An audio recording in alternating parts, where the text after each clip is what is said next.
Friends, welcome back to Srilakshmi Nisha vlogs. ఎలా ఉన్నారండి అందరూ? నేనైతే బాగున్నాను. మీరు కూడా బాగున్నారని అనుకుంటున్నాను. బాగుండాలని మనస్ఫూర్తిగా కోరుకుంటున్నాను. శ్రావణ మాసం వచ్చేసింది కదా.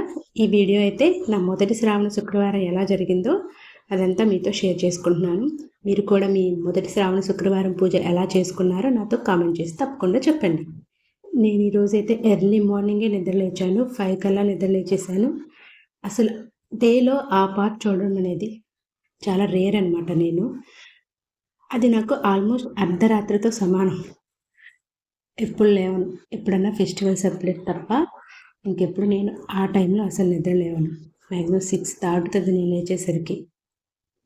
లేవగానే ఫ్రెష్ అయిపోయి అయితే నేను బాల్కనీలోకి వెళ్ళి కాసేపు అలా ఫ్రెష్ ఎయిర్ని ఎంజాయ్ చేశాను. అసలు ఆ వ్యూ ఎంత బాగుందంటే, లేస్తే కనుక ఆ టైంలో ఎంత పీస్ఫుల్గా ఉంటుందంటే ఆ ఎన్విరాన్మెంట్ మనసుకు చాలా హాయినిస్తుంది. ఇంక నేను ముందు రోజే కిచెన్ అంతా క్లీన్ చేసేసుకున్నాను. కౌంటర్ టాప్ మొత్తం క్లీన్ చేసేసి దాని మీద మంచిగా ముగ్గులు కూడా పెట్టేసుకున్నాను. మీరు చూసారు కదా. నెక్స్ట్ ఇంక నేను ఫ్రెష్ అయిపోయి వచ్చేసి ముందుగా ఇల్లు అయితే మొత్తం క్లీన్ చేసేసుకున్నాను. అంటే ఇల్లు మొత్తం ఊడ్చేసి మాప్ పెట్టేశాను. నెక్స్ట్ బయట కూడా మాప్ పెట్టేశాను. ఎందుకంటే వాచ్మెన్ ఆల్రెడీ క్లీన్ చేసేసి మాప్ పెట్టేసి వెళ్ళారు.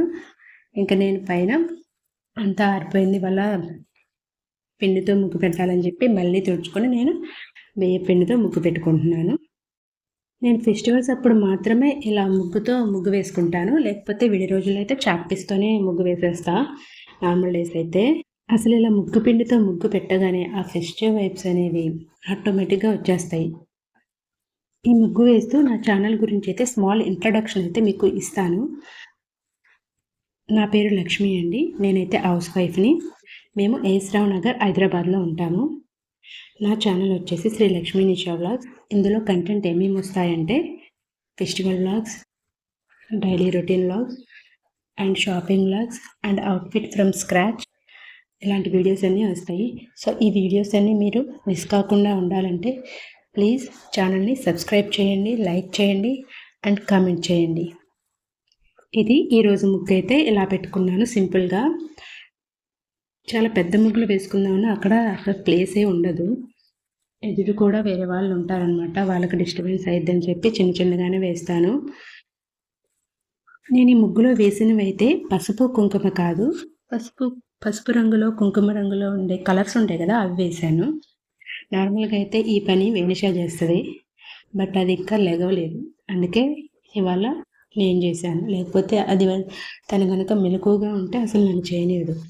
నేను వేసిన ముగ్గు ఎలా ఉంది, మీకు కనుక నచ్చినట్లయితే తప్పకుండా లైక్ చేయండి అండ్ కామెంట్ కూడా చేయండి ఎలా ఉందో. నేనైతే ఇంకా నెక్స్ట్ స్నానం చేసి వచ్చేసాను. అండ్ ఇక్కడ జస్ట్ హెయిర్ అలా డ్రై చేసేసుకొని జస్ట్ క్లిప్ అయితే పెట్టేసుకుంటున్నాను అంతే. స్నానానికి వెళ్ళే ముందే నేను రైస్ కడిగి పెట్టేశాను అండ్ హాట్ వాటర్ కూడా పెట్టేశాను బాయిల్ అవ్వడానికి. అది కూడా అయిపోయినాయి నేను వచ్చేసరికి. నెక్స్ట్ ఇంకా దోశల్లోకి చట్నీ చేద్దామని పల్లీలు వేస్తున్నా. వేరే పక్కన దొండకాయ చట్నీ కూడా చేద్దామని చెప్పి దొండకాయలు కూడా వేయిస్తున్నాను. వేణిషాకి ఇంకా మా వారికి ఆఫీస్ అండ్ స్కూల్స్ ఉన్నాయి కాబట్టి సో ముందు ఈ పని కంప్లీట్ చేసుకుని వాళ్ళని పంపించేశాక నేను ప్రసాదం అవి ప్రిపేర్ చేసుకొని ప్రశాంతంగా పూజ చేసుకోవచ్చని ముందైతే వాళ్ళకి కావాల్సిన ప్రిపరేషన్స్ అన్నీ చేసేస్తున్నా. ఇక్కడైతే ఇద్దరికి లంచ్ బాక్సెస్ కూడా ప్యాక్ చేసేసాను. ఇంకా బ్యాగ్స్లో పెట్టేసి తీసుకెళ్ళిపోవడమే అంతే, ఇంకా అయిపోయింది. నెక్స్ట్ వచ్చేసి నేను వాళ్ళని పంపించేశాక ఇంకా ప్రసాదం చేయడం మొదలుపెట్టాను అనమాట. ముందు వంట చేశాను కదా, స్టవ్ అంతా కొంచెం ఆయిలీగా అనిపించింది. క్లాత్తో మంచిగా వైప్ చేసేసి బొట్లు పెట్టుకుంటున్నాను, పసుపు కుంకుమ బొట్లు ఇవి. నెక్స్ట్ ఈ రోజైతే నేను క్షీరాన్నం చేద్దాం అనుకుంటున్నా. దానికోసం ఒక బౌల్ని తీసుకుని దానికి కూడా పసుపు ఇంకా బొట్లతో మంచిగా సిద్ధం చేసుకున్నాను. నెక్స్ట్ స్టవ్ వెలిగించి పాలు పోసి పాలు పొంగించడానికి పెట్టాను అనమాట. పాలు హీట్ అయ్యేలోపు బియ్యం ఇంకా కందిపప్పు కూడా నేను కడిగేసుకున్నాను. కడిగి పక్కన పెట్టుకున్నాను. పాలకి పొంగు రాగానే ఒక పొంగు వచ్చాక బియ్యం అయితే వేసేసుకున్నా. క్షీరాన్నం చేసేటప్పుడు ఓన్లీ బియ్యం మాత్రమే వాడకూడదు. బియ్యంతో పాటుగా కొంచెమన్నా కందిపప్పు కానీ పెసరపప్పు కానీ వేసుకొని చేసుకోవాలంట. ఇక్కడ క్షీరాన్నం అయితే రెడీ అయిపోయింది. చివరిగా నేను అందులో నెయ్యి వేసుకొని ఒకసారి అలా కలుపుకొని మూత పెట్టేసుకున్నాను. అంతే, ప్రసాదం రెడీ అయిపోయింది. ప్రసాదం అయితే కంప్లీట్ అయిపోయింది. ఇంకా పూజ దగ్గర కావాల్సిన వస్తువులన్నీ కూడా అక్కడ పెట్టేసుకున్నాను పూజ గది దగ్గర. నెక్స్ట్ ఇక్కడికి వచ్చి నేను శారీ కట్టేసుకుని మంచిగా రెడీ అవుతున్నాను. ఓన్లీ అకేషన్స్ అప్పుడు మాత్రమే నేను శారీ వేర్ చేస్తా. మిగతా అప్పుడు నా వల్ల కాదు, అస్సలు ఉండలేను. దాంతో ఎక్కువ టైం నేను అస్సలు క్యారీ చేయలేను శారీని.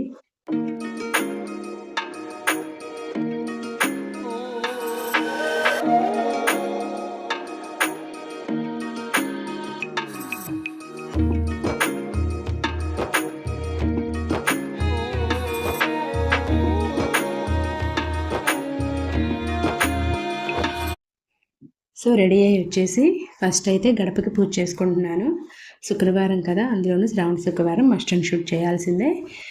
నేనైతే తప్పకుండా చేస్తాను. శ్రావణ శుక్రవారం అయితే అస్సలు మిస్ అవ్వను. గడపకి పసుపు రాసి బట్టలు పెట్టుకోవడం.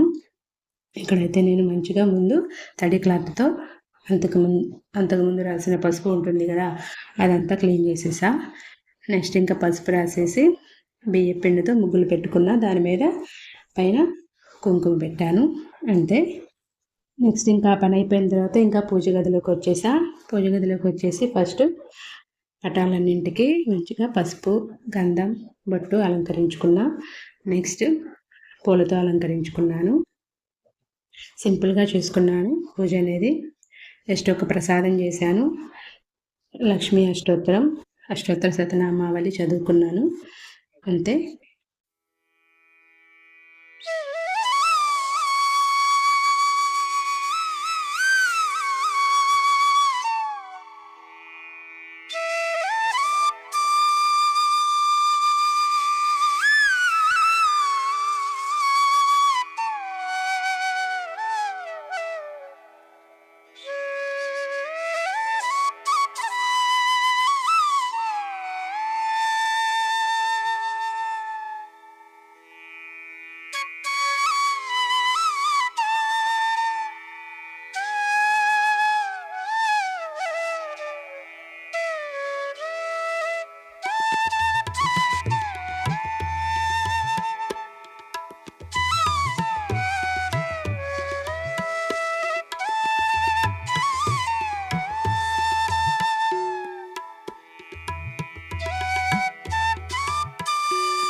ఇంతేంటి ఈ వీడియో అయితే. ఈ వీడియో కనుక మీకు నచ్చినట్లయితే తప్పకుండా లైక్ చేయండి, షేర్ చేయండి, కామెంట్ చేయండి, సబ్స్క్రైబ్ చేసుకోవడం మాత్రం అస్సలు మర్చిపోవద్దు. Bye guys.